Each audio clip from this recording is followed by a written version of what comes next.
Growing up without emotional love doesn't just hurt in childhood. It rewires your brain in ways that follow you into adulthood. And if you didn't receive consistent emotional warmth, affection, or validation as a kid, there are 5 specific patterns you're probably still carrying today. Let's talk about what actually happens. Real quick, if this kind of psychology content resonates with you, subscribe and comment where you're from. It helps me keep making these. All right, let's dive in. So here's what developmental psychology has shown us. When a child doesn't receive consistent love, whether through neglect, emotional unavailability, or conditional affection, it creates what psychologists call attachment wounds. And these don't just fade with time. They shape how you see yourself, how you connect with others, and how you move through the world. Here are 5 ways this shows up. First, you become hypervigilant in relationships. Your nervous system learned early that love is unpredictable or conditional.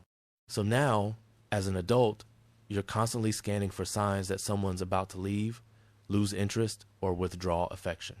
You overanalyze texts, you read into tone changes, you brace for abandonment even in stable relationships. It's exhausting, but it's not paranoia. It's a survival mechanism that made sense when you were a kid trying to navigate unpredictable emotional environments. Psychology calls this anxious attachment, and it stems directly from inconsistent early caregiving.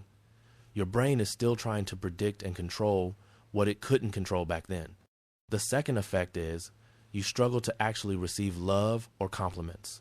Someone says something kind, and your immediate reaction is discomfort, disbelief, or the urge to deflect.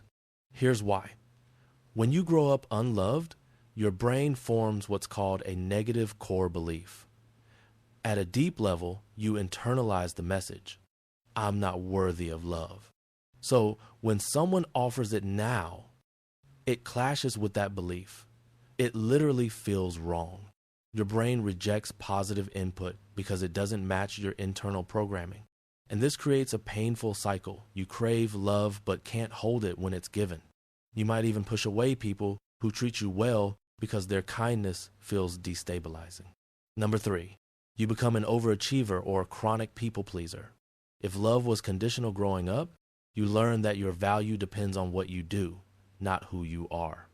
So now you chase achievement, perfectionism, or constant helpfulness. You think, if I'm successful enough, helpful enough, good enough, then I'll finally be lovable. But it never feels like enough because you're trying to earn something that should have been given freely. This is called earned secure attachment seeking, and it's exhausting. You're running a race that has no finish line because external validation can't fix an internal wound. Number 4 effect is you might experience emotional numbness. When love wasn't safe or available, your brain learned to shut down emotions as a protective strategy. If you don't feel, you can't be hurt. But now, as an adult, you find it hard to access deep emotions.